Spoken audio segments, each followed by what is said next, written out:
Glad you made it. Welcome to this episode of This Week in the Blues. I'm your host, Jimbo Big Train Madsen, with Big Train and the Locomotives. So let's take a look at what happened this week in blues history. June 18th in 1894 marks the birthday of one of the most popular of the classic blues singers of her time, Sarah Martin. She was billed as the famous Moaning Mama.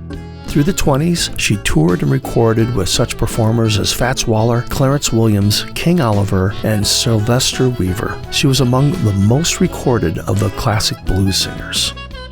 St. Louis blues pioneer Herman Ace Wallace was also born on June 18th. One of the mainstays of the St. Louis blues scene, Wallace spent the 50s and 60s as a member of the influential local band Big George Brock and the House Rockers. Although born in St. Louis when he was 3, Wallace's parents relocated to Indiana, where his father worked in the steel mills. 8 years later, the family returned to St. Louis, and at that time, Herman and his brother Calvin began to learn the mandolin and harmonica. Blues duo Leroy Carr and Scrapper Blackwell recorded How Long Blues on June 19th in 1928. It became an early blues standard, and its melody inspired many later songs. It was a massive hit in the pre-war blues era, a song that every blues singer and piano player had to know. In 1988, How Long Blues was inducted into the Blues Hall of Fame, and in 2012, the song received a Grammy Hall of Fame award. On June 20th, we wish happy birthday to swamp blues harmonica great Lazy Lester.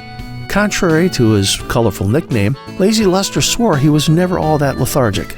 But he seldom was in much of a hurry either, although the relentless pace of his XLO records, Swamp Blues Classics, I'm a Lover, Not a Fighter, and I Hear You Knockin' might contradict that statement too.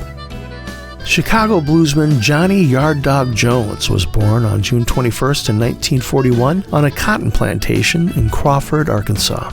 Influenced by Robert Johnson and T-Bone Walker, Jones stated that when he was in his early teens, he was given harmonica lessons by Little Walter. At the age of 18, he moved to Chicago and played in clubs and on the blues circuit for several decades before recording his debut album at the age of 55. He won a W.C. Handy Award in 1998.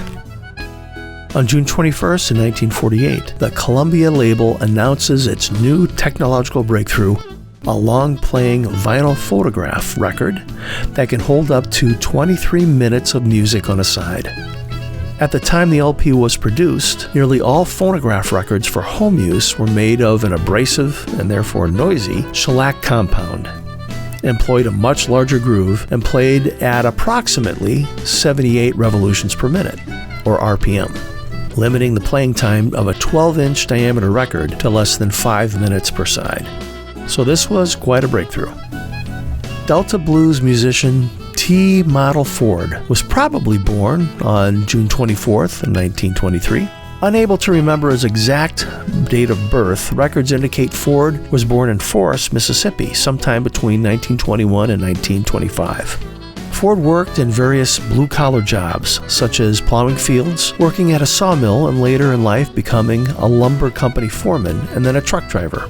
Ford took up the guitar when his fifth wife left him and gave him a guitar as a leaving present, and he began his musical career in his early 70s. Ford trained himself without being able to read music or guitar tabs. His musical style combined the rawness of Delta blues with Chicago blues and juke joint blues styles.